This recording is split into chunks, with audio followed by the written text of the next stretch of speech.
오늘은 피터 틸과 블레이크 메스터스가 함께 쓴 제로 투 원을 소개하려고 합니다.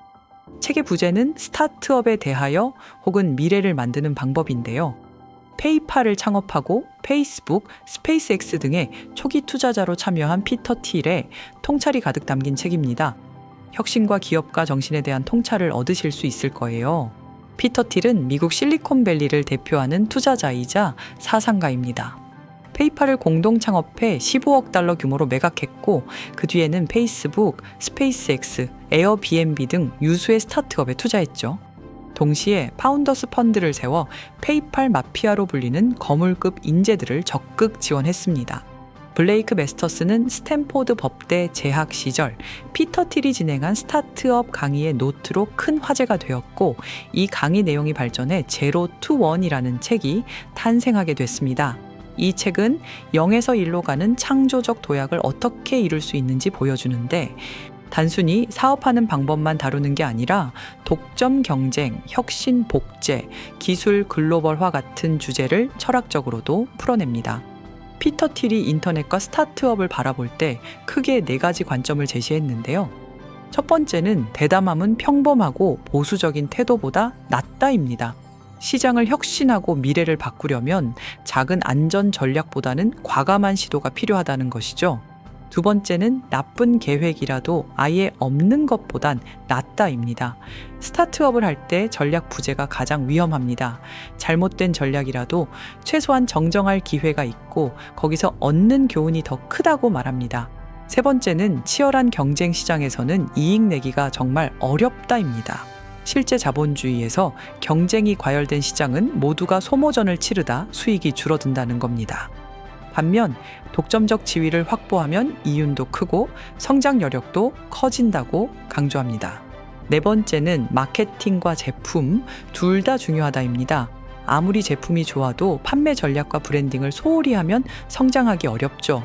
특히 이 책에서 가장 많이 회자되는 부분은 경쟁의 함정과 독점의 이점에 대한 내용입니다. 피터 틸은 진정한 자본주의는 경쟁이 아니라 독점에서 더 많은 혁신이 나온다고 주장합니다. 경쟁이 심하면 기업들은 생존에 급급해 혁신 대신 소모적 싸움의 에너지를 쏟게 된다는 거죠. 반대로 독점적 지위를 가진 기업은 장기적 안목으로 연구 개발에 투자하고 지속적인 새로운 시도를 할 수 있다는 설명입니다.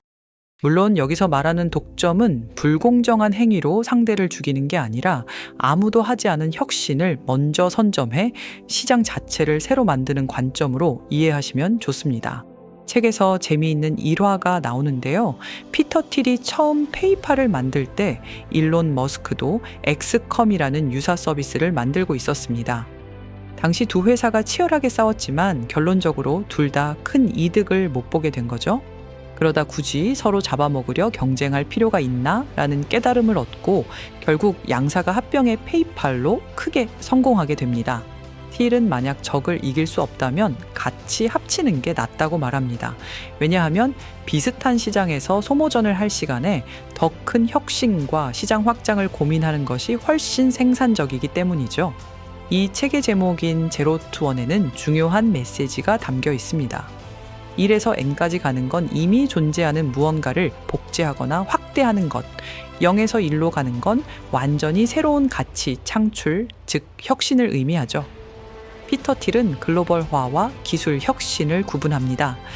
글로벌화는 현재 있는 시스템을 넓히는 것에 불과하다면 진정한 기술 혁신은 아예 새로운 지평을 열어젖히는 일이라는 겁니다. 그렇기 때문에 스타트업에게는 경쟁 시장에서 조금 잘하는 수준이 아니라 아예 새로운 시장을 만들어 독점적 지위를 확보하는 전략이 더 유리하다고 강조합니다. 피터 틸은 성장하는 스타트업을 위해 몇 가지 중요한 포인트를 제시합니다. 첫 번째는 작은 시장에서 시작해라입니다. 페이스북도 대학 캠퍼스라는 작은 시장에서 시작해 빠르게 지배한 후 그 지위를 발판 삼아 전 세계로 확장했다는 예시가 나옵니다. 두 번째는 독점적 지위를 유지하는 4가지 요소에 대한 부분입니다. 특허 기술, 네트워크 효과, 규모의 경제, 브랜드 파워 중에서 하나 이상을 갖추고 점차 확장해야 한다고 말합니다. 세 번째는 비밀을 찾아라입니다. 아직 세상에 알려지지 않은 가치를 발견하라는 의미로 에어비앤비, 우버 등도 왜 이런 걸 아무도 안 했지? 라는 단순 아이디어에서 시작했지만 그게 시장에 큰 반향을 일으켰다는 거죠. 네 번째는 팀 빌딩과 장기적 관계입니다. 아무리 아이디어가 좋아도 팀워크가 나쁘면 오래 못 갑니다. 팀원들이 왜 우리가 함께 일하는지에 대해서 공감하도록 만드는 것이 핵심이라고 강조합니다. 정리하자면 제로투어는 단순한 창업 가이드가 아니라 어떻게 완전히 새로운 것을 창조할 것인가에 대한 철학적, 전략적 통찰을 제공합니다. 치열한 경쟁보다는 독자적 시장을 개척해 독점적 수익을 노려라. 작은 니치 시장에서 시작해 점차 확장하라. 판매도 제품 못지않게 중요하다. 비밀을 찾아내는 안목이 혁신의 핵심이다 라고 요약할 수 있습니다. 피터 틸은 나는 성공 방정식을 주는 게 아니라 비판적으로 생각하는 법을 말하고 싶다고 얘기합니다. 즉, 표면적으로 당연해 보이는 것을 의심하고 아무도 주목하지 않는 새로운 가능성을 발견하라는 메시지죠. 여러분도 0에서 1로 가는 창조적 도전에 관심이 있다면 이 책을 한번 읽어보시면 어떨까요? 오늘 영상이 도움이 되셨다면 좋아요와 구독 부탁드립니다. 시청해주셔서 감사합니다. 다음에도 더 흥미로운 책과 아이디어로 찾아오겠습니다.